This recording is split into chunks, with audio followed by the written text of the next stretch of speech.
আমাদের নবী সাল্লাল্লাহু আলাইহি ওয়াসাল্লাম তো 1 মাস শান্তিতে ঘুমানো নাই নবী হওয়ার পরে।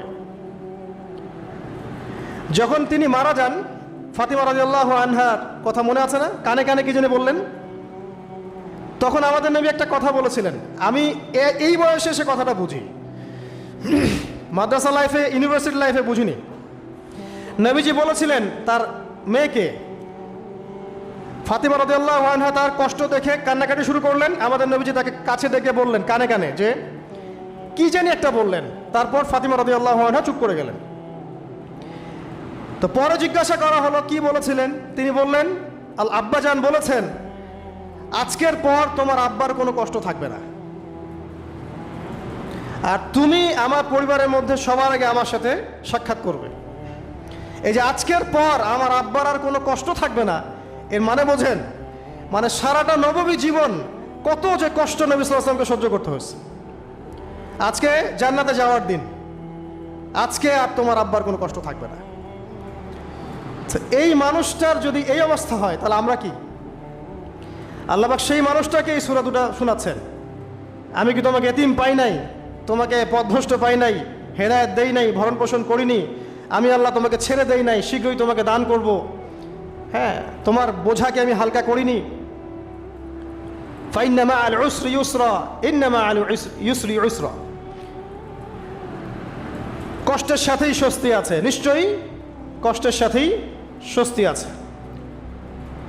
ফাইদা ফারাগতা ফানসাব ওয়া ইলা রাব্বিকা ফারগাব, যখন তুমি অবসর পাবে তখন তোমার রবের দিকে একনিষ্ঠ হও। এটাই বলতে যাচ্ছি আমি আপনাদেরকে, যে আমাদের উচিত শুধু আল্লাহর দিকে একনিষ্ঠ হওয়া, দুনিয়াকে ভালো না বাসা, কিচ্ছু না দুনিয়াটা। আমার চেয়ে ভালো আপনারা এটা জানেন না, কিচ্ছু না দুনিয়াটা, মানে মুহূর্তে ডিজাস্টার হয়ে যেতে পারে। আর যাদেরকে নিয়ে এই দুনিয়া, আমাদের মা বাবা ভাই বোন আত্মীয় স্বজন স্ত্রী সন্তান, এরা সবাই যে যার হক চাচ্ছে, তাদের হক দিয়ে দেন, আপনি খুব ভালো, দিতে পারবেন না আপনি ভালো না। সারাটা জীবন করতে থাকেন, দেখবেন একদিন দিতে পারেন নাই, সে আপনাকে চিনবে না। নবী সাল্লাল্লাহু আলাইহি ওয়াসাল্লাম বলেন এই কথাগুলো, জাহান্নামে যাওয়ার কারণ এগুলো উল্লেখ করেন নাই। কিসের আত্মীয় আর কিসের আপনজন আর কিসের অফিসের বস আর কিসের কি, সবাই সবার স্বার্থ নিয়ে পড়ে আছে। শুধু একজন সত্তা আপনার কাছে স্বার্থ চায় না, সে কে? আল্লাহ পাক। এটা যদি বুঝতে পারেন তাহলে দেখবেন মনটা আল্লাহর দিকে নরম হয়ে যাবে। আর মুসলিমদের এখন এই মানসিক আত্মশুদ্ধিটা বেশি দরকার। আমরা কেন যেন অস্থির জাতি হয়ে গেছি এখন, একটা মানসিকভাবে শান্তি নেই আমাদের মধ্যে। খেয়াল করে দেখবেন সারা দিন দুশ্চিন্তা, দুর্ভাবনা, পেরেশানি।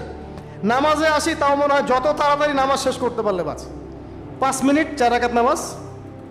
আর ইমাম যদি ভুলে 10 মিনিট পড়ায় তো চাকরি নট। খতিব খুতবা দিবে 30 মিনিট ঘড়ি ধরে বলে দিবে, ভুলে যদি 10 মিনিট বেশি দিয়ে ফেলছে, আজকে আসছেন ভালো কথা, হাদিয়া নিয়ে যান, পরের দিন আর আসেন।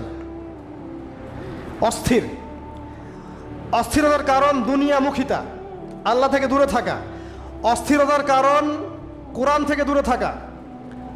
অস্থিরতার কারণ নিয়মিত সুন্নাহর উপর আমল না করা, ডেইলি জিকির আজগারগুলো না করা, ডেইলি কোরআন তেলাওয়াত না করা, হাদিস অনুবাদ সহ না পড়া, দিনের জ্ঞান চর্চা না করা, দিনী হালাকাগুলোর মধ্যে না বসা। অস্থিরতার অনেক কারণ, টাকা পয়সার পিছনে ছুটা, বাড়ি গাড়ি স্ট্যাটাসের পিছনে ছোটা, এবং এই লোভ, এই লালসা আপনাকে স্থির থাকতে দিবে না।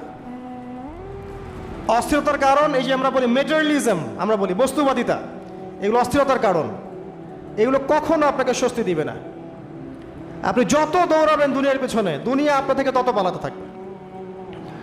আর আল্লাহ পাক বলেছেন, হে আদম সন্তান, আমার ইবাদতের জন্য সময় বের করো, আমি তোমাকে 2টা জিনিস দিব। 1 নাম্বার, তোমার হাতকে আমি সচ্ছলতা দিয়ে ভরে দিব, আর 2 নাম্বার, তোমার সমস্ত অভাব আমি দূর করে দেব। যে ব্যক্তি আল্লাহর জন্য সময় দেয়, আল্লাহর জন্য বাঁচে, আল্লাহর জন্য মরে, সব কাজ আল্লাহর সন্তুষ্টির জন্য করে, দেখবেন ও মনের মধ্যে শান্তি আছে।